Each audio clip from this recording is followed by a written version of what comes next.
You read that right.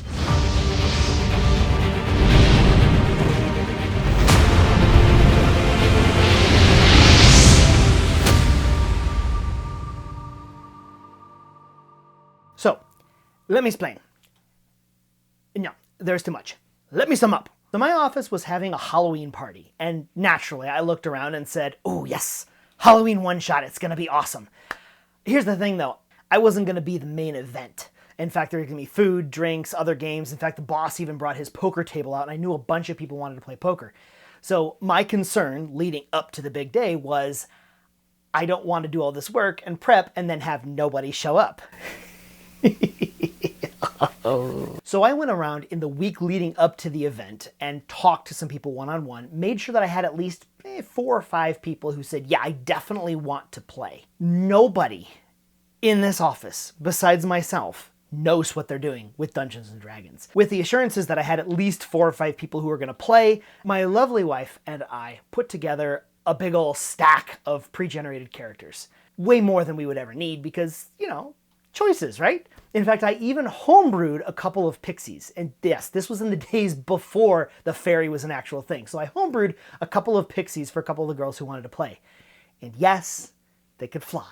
So the big day arrived. I had prepped just a simple, basic one-shot that I figured I could squeeze into an hour and a half, maybe 2 hours max.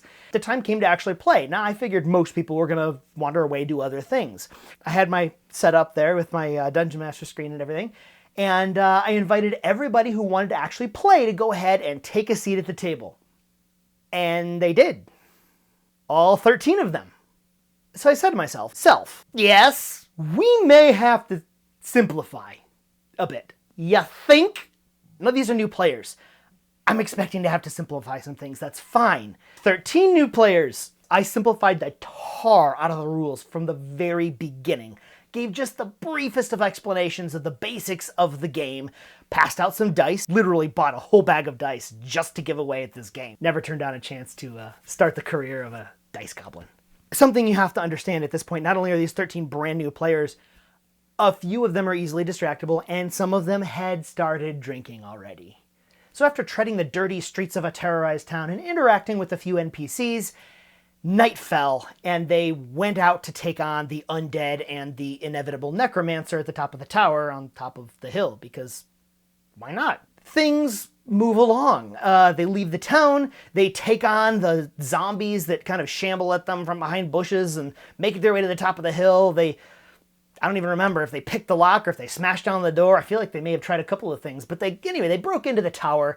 They got to the top, they took out the necromancer. I don't think anyone even died. These are all level 1. These are brand new players. Of course, they were level 1.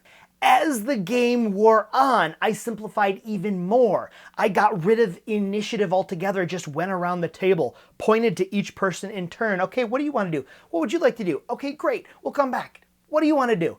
I would have them roll dice, and I gave up on even having them consult their character sheets. I introduced the concept, they glanced at it, they saw they had some stuff. It was cool. But at the same time, I just wound up pointing, oh yeah, okay, great, you want to attack. Go ahead and just roll a d20. It told me what the roll was, and great. Kept everything in my head. I was on my feet the entire time because that's just what the occasion called for. And at the end of the game, after about an hour and a half to 2 hours, I managed to squeeze it all in. They seemed to have had fun. I'm going to be honest. I walked away from this a little disappointed, feeling like I hadn't really given them the real Dungeons & Dragons experience, because everything had to be so doggone simplified.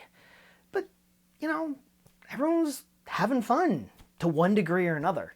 And I had a handful of people come up to me after the fact and say, man, that was a lot of fun. I want to play again sometime. So it was a success from that standpoint.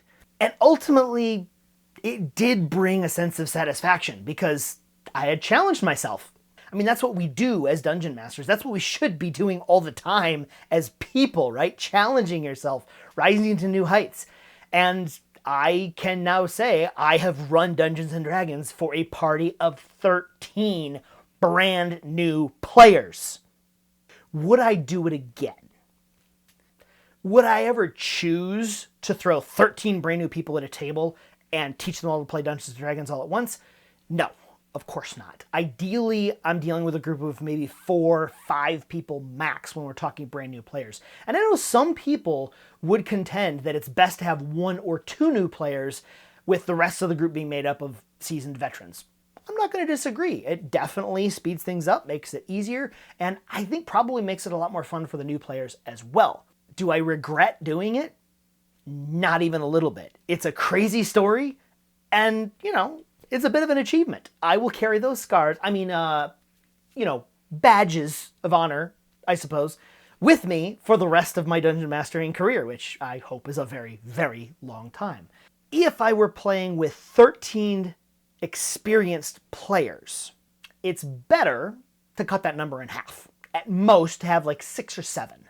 Otherwise, things just drag without simplification. And simplification, when it comes to experienced players, isn't necessarily the best option. Sometimes you have to do it.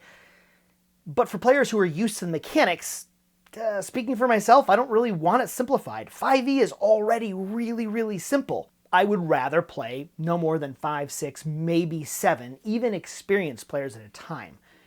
However, if it was a question of we play Dungeons & Dragons with 13 party members, or we don't play at all, or people get left out, I'd probably do it again. Now I know at this point some of you are just shaking your heads and saying, "You're mad!" And to you, I simply say, well, thank goodness for that, because if I wasn't, this would probably never work. Hey everyone, thank you so much for watching that video. Really appreciate it. So if you have ideas, requests, things that you'd like to see, things you really enjoy seeing, whatever, go ahead and throw them in the comment section. I will keep an eye on those. Thank you so much for coming along for the ride, and I can't wait for you to see the next video.